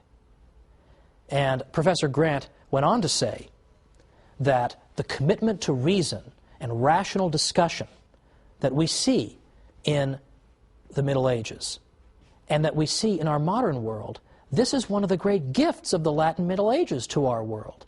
But nobody knows about it. And he said it must unfortunately remain one of the best kept secrets of the past hundreds of years. Isn't that astonishing? We shouldn't keep it a secret, however. We should go around telling people about this because it's an extraordinary aspect of our civilization. Let's just end with St. Anselm, for example, is another example of what I'm talking about. St. Anselm, although he lived just before the universities were getting started, but he had the same spirit of rational inquiry. St. Anselm, for instance, had a book in Latin, Cur Deus Homo, which has been usually rendered in English as Why the God-Man, or Why Did God Become Man? Because St. Anselm used purely rational argument to try to consider, why did God do the extraordinary?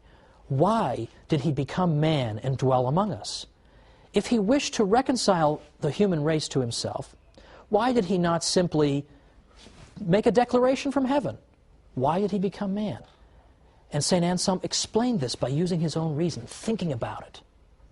But what St. Anselm is known for the most, perhaps, among philosophers, is that he asked another rational question: does God exist? And he began to use reason to try to uncover the answer to that question. Does God exist?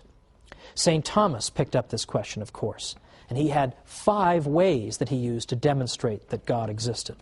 And this is where we're going to pick up next time, because this intellectual tradition of debate and discussion and reason turns itself on the faith itself and asks questions like, does God exist? And if so, can we demonstrate it?